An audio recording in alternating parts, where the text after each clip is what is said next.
Enter the stars. And why is everybody so upset in Washington about what could happen to VidCo positive patients or patients that refuse the Pokemon sticker? Why are they so upset? Well, they're upset because it's already happened before. This is a 1996 paper that I found with very little research. Just simply typed in Washington Public Health, and up came this article. And this is what we're going to review today. Temporarily detained tuberculosis alcoholics in Seattle, 1949 through 1960. Now, if there was ever any kind of outbreak that you could compare to VidCo-19, it would be something like tuberculosis, right?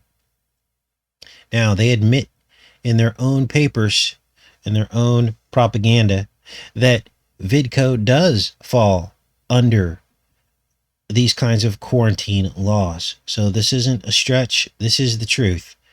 Let's read the abstract first, and then we'll get into this paper because it's very revealing in terms of the history of how infectious people were treated in recent history, 1949 through 1960, right here in our country. Repeatedly non-compliant tuberculosis patients who are often homeless or substance users are once again being forcibly detained. Health officials intend that confinement be used only when less restrictive alternatives have failed. Past programs of detention can inform current efforts. In 1949, Seattle's Furland Sanatorium established a locked ward. Although initially intended only for active public health threats, the ward was eventually used to maintain order among Furland's alcoholic patients.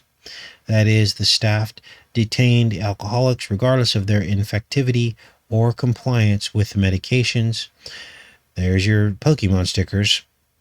For breaking sanatorium rules. In this manner, maintaining institutional order became a legitimate reason for invoking public health powers. So that's what this is about. Their right to invoke public health powers. And I don't think anyone would disagree that we are on the precipice of that argument right now in history with VidCo-19. They have pulled out all the stops, and we can tell just by the treatment and discussion surrounding people that refuse the Pokemon sticker that we are just steps away from this becoming a reality. Although new detention regulations strive to protect patients' civil liberties, attention must also be paid to the day-to-day implementation of coercive measures. When public health language is used to justify administrative or institutional requirements, disadvantaged patients may be stigmatized. So again, this is a 1996 paper. Let's read through some of this paper here. Introduction. It says, the recent resurgence of tuberculosis has generated great concern about patients who do not complete their prescribed therapy. That would be the Pokemon sticker, right? Not only do such individuals remain reservoirs of infection, but their erratic compliance has fostered the development of multi-drug resistant strains of tuberculosis. These are the same arguments that they're making right now for VidCo-19. To ensure that the non-compliant patients complete their drug treatment, health departments have begun to employ a series of strategies ranging from incentives to involuntary detention. This is why people are concerned. Officials designing such policies have carefully approached the difficult issue of balancing the public's health with the civil liberties of patients. The use of coercion to prevent the spread of infectious diseases is nothing new. For hundreds of years, health officials have used various forms of quarantine to segregate infectious persons. Although such policies have been designed as public health measures, their actual implementation has been influenced by who is being isolated and who is carrying out the isolation. As a result, quarantine has represented a mechanism for society to control not only infection, but also those who are infected. Once tuberculosis was definitively shown to be communicable in the late 19th century, health departments started to forcibly isolate tuberculosis persons that they believed were a danger to the public's health.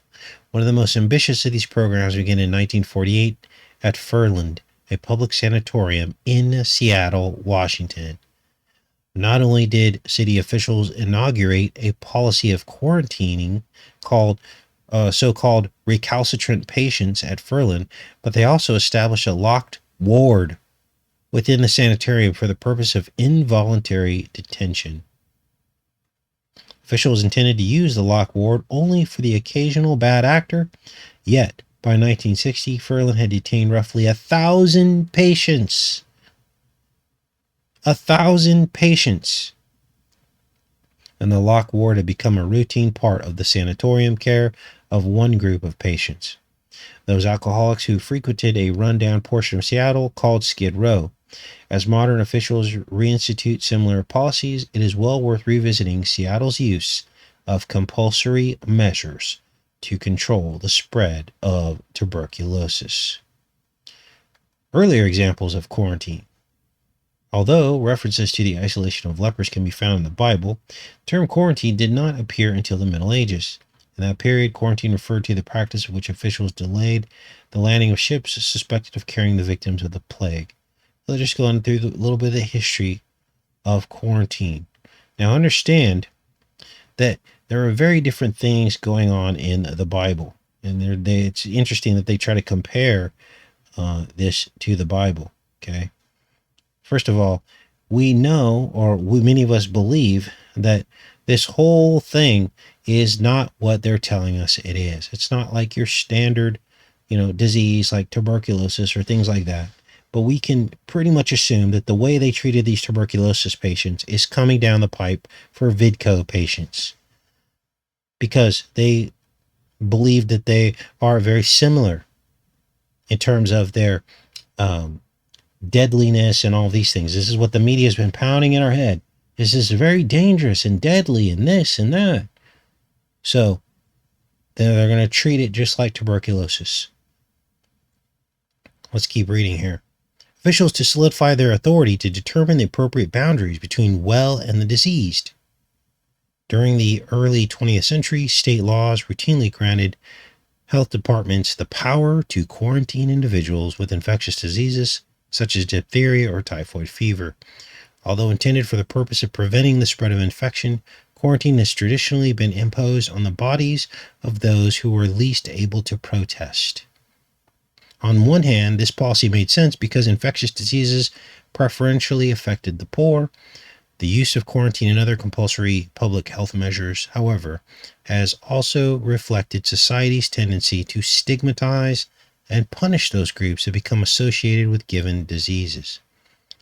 There are numerous historical examples of the process, so they go in to talk about that. Confinement for tuberculosis.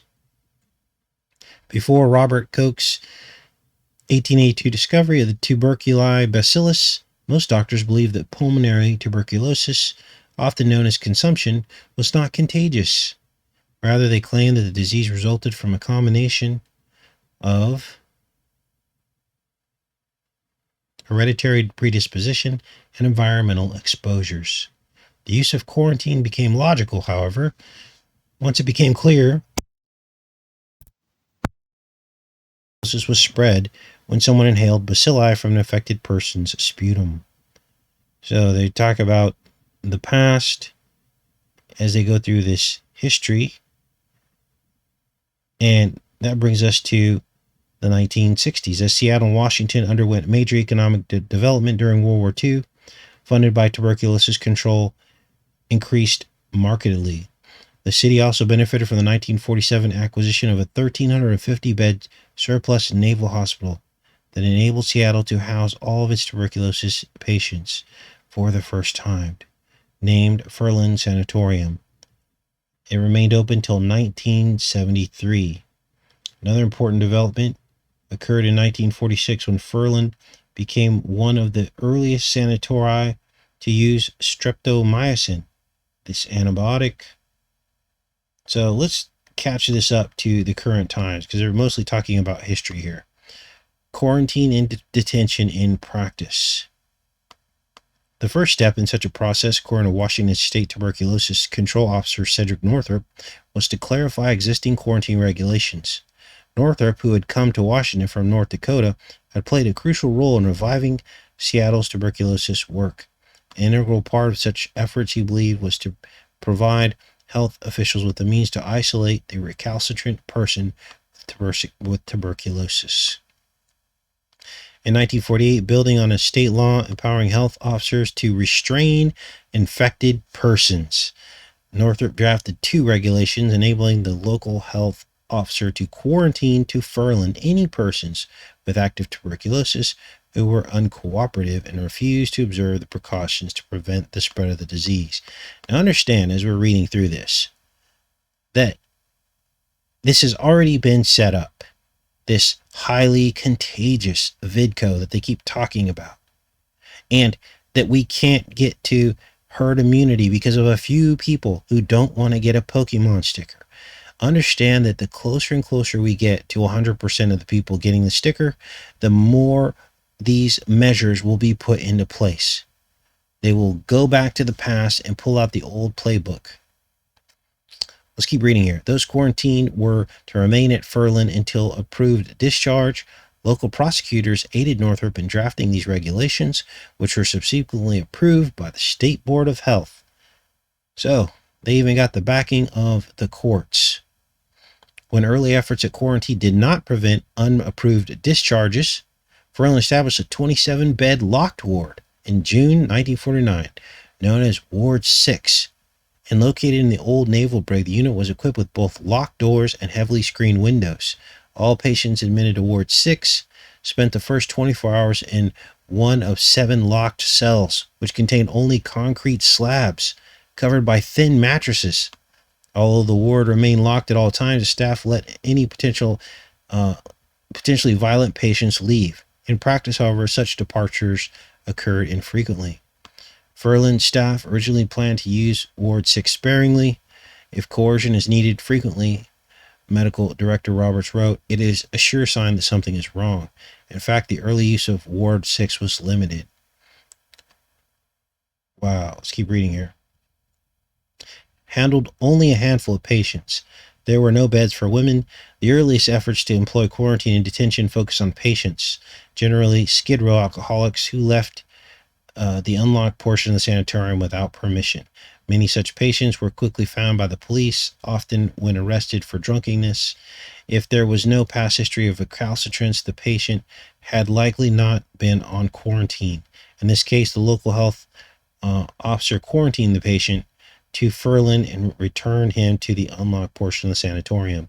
If a patient was already on quarantine, however, he was guilty of an actual offense, violation of quarantine. So you can actually catch a rap sheet for violating your quarantine.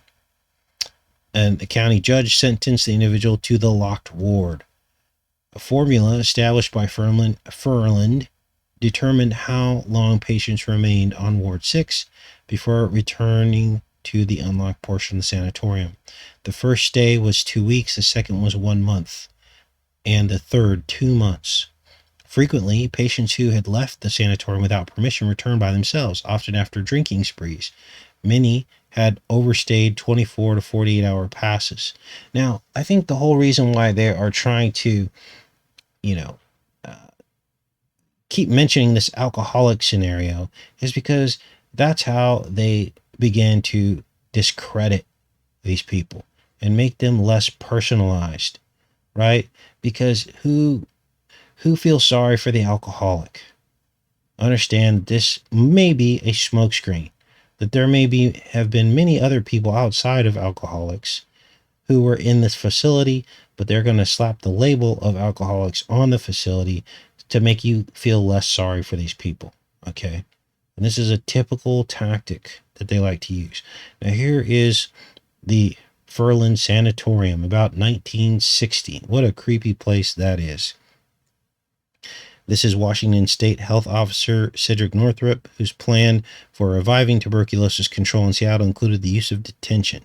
So this guy was hardcore.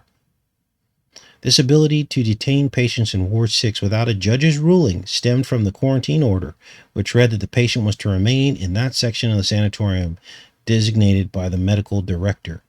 Northrop's 1948 regulations had specified that only patients with active tuberculosis could be quarantined. This term, however, did not directly correlate with infectiousness. The National Tuberculosis Association defined pulmonary disease as active until there are negative sputum samples and healed X-ray lesions for 6 months. Health officials employed this broad definition of active tuberculosis because healing was a slow process that continued long after the sputum was no longer infectious. Nevertheless, the standard ensured that quarantine and detained patients were often non-infectious.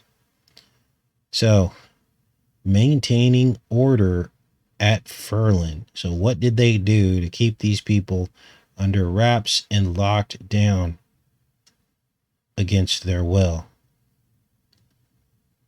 It says here, to understand why Furlan used public health powers to discipline non-infectious patients, it is important to look at its institutional needs. Because the sanatorium housed hundreds of persons in close quarters for long periods of time, staff members saw utter chaos as a persistent possibility.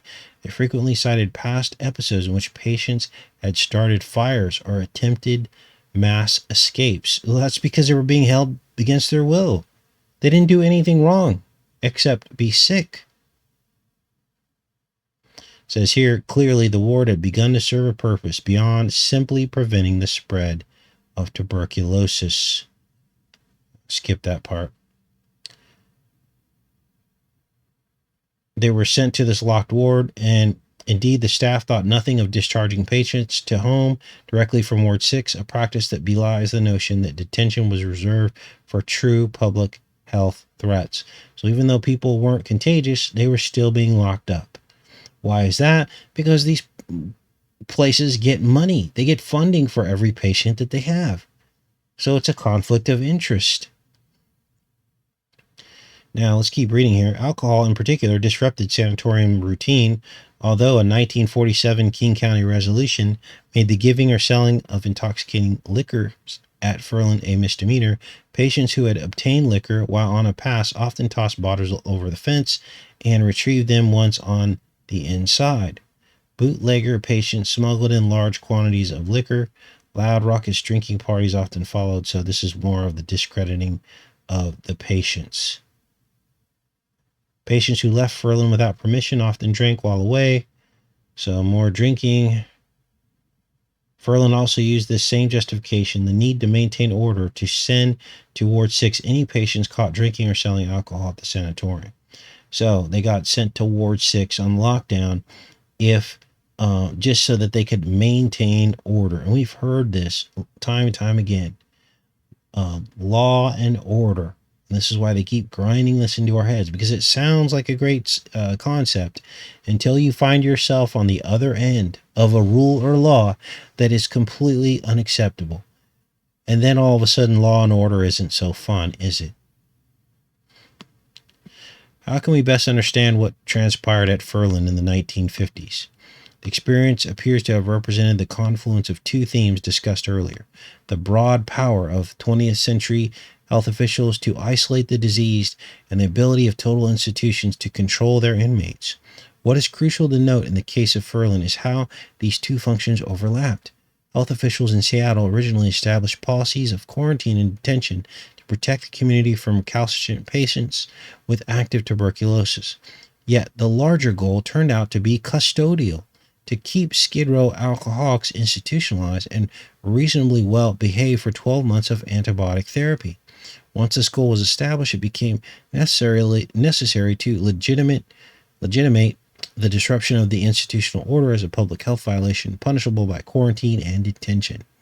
Given the great disciplinary authority of the medical profession, it is little wonder that Furlan successfully blended these public health and institutional imperatives. So these places, hospitals, are 2 steps away from becoming prisons, is the point they're trying to make here. Hospitals and prisons are very close to one another. We've all seen the horror movies of nurses gone rogue, doctors gone wrong with their patients, and the patient ends up not being able to leave their situation. Here's one of the locked cells right here with the concrete bed. Unbelievable. I mean, there are people that wouldn't put their animal in a situation like this. Reactions of the patients. As anticipated, Ward 6 housed mostly alcoholics. In 1953 study, for example, found that 88% of locked ward patients carry the diagnosis of alcoholism. The vast majority of these individuals either lived on or frequented Skid Row. Most Ward 6 patients registered no objections. The ward staff was committed to the care of alcoholics and treated them with more tolerance and respect than they received in jail or in public hospitals. Oh, that's nice. In fact, certain locked ward patients preferred Ward 6 to the unlocked. Yeah, right. By the early 1950s, the sanatorium had also developed an extensive program of social and rehabilitative services. In addition, Ferlin had hired special staff to address issues of unemployment. So, nanny state, basically, is where all this is headed. So here's another image of the heavily screened windows. Basically a prison for people who they may or may not have had TB. Now, it also states in here that some of them were incorrect diagnoses. Several patients were confined for 6 to 12 months. Many of these persons likely also had inactive tuberculosis or had been non-infectious for several months. The vast majority of tuberculosis workers in 1950s advocated some use of detention. A 1958 editorial in the Journal of American Medical Association, while noting the controversial nature of enforced isolation, agreed that for persistent, obstinate patients, it was necessary to resort to available legal measures. Now, the way they've been characterizing the people that are currently, opposed to the mandates, they're basically characterizing us as crazy and persistently obstinate and all this language that they're using in this document. So it'd be very easy to transition to forced isolation. And this is what has people concerned because there's a history of this. This isn't just some long drawn out, fear or some kind of conspiracy. This has happened before. Patient dissatisfaction culminated when a former Ferlin employee collected 51 pages of patients' grievances, which he sent to the governor. These complaints were generally greeted with skepticism and hostility. Wow. Health officials were particularly critical, terming the missives typical crank letters, which we have been accustomed to seeing, produced by the paranoid type of personality. This is exactly how they're characterizing us. Eventually, however, the patient's complaints reached the Washington State chapter of the ACLU, and they investigated the conditions in 1957 and confirmed the allegations. Ferlin used quarantine as punishment and incarcerated patients on Ward 6 without due process. Yet after pointing out these problems to the Ferlin staff, the union let the issue drop. By the 1950s, the use of quarantine and detention in Ferlin had become a formalized institution. In 1959, the staff drafted an 18-page document that codified the policies described above. Meanwhile, the use of quarantine and detention at Ferlin rose, reflecting the fact that tuberculosis was increasingly becoming a disease of the poorest members of society. Detention across the country. It says here, in 1954, Ward 6 expanded from 27 to 54 beds, so this thing just kept growing, including 6 beds for women. By 1960, Washington State had detained approximately 1,000 patients. The vast majority of these were held at Ferlin. Detention, initially meant for the occasional recalcitrant individual, had become a standard management of the Skid Row alcoholic patient. Detention across the country. Seattle's increased use of compulsory public health powers after World War II epitomized developments across the United States. Between 1948 and 1955, 22 states passed new laws regarding the isolation of tuberculosis patients. By 1960, 31 states employed some type of compulsory hospitalization. Now, understand that many more people are dying, according to their numbers, of VidCo-19 than are dying of tuberculosis. So what that means is that they would have even more reason that they could use to justify these kinds of actions. Detention policies varied greatly. For example, although certain states required extensive legal proceedings, including the provision of lawyers to potential detainees, others did not. Most health departments kept patients in locked hospital wards, although 3 states and 3 cities used actual prison facilities. So some of these states used prison facilities. Although detention protocols differed widely, Seattle's system served as a model for the country. Oh, a model for the country. Now you know why people are so upset. Because these laws are currently on the books, and all it takes is one snap of a crazy politician's fingers, like the kinds of politicians that are in California, to make this happen.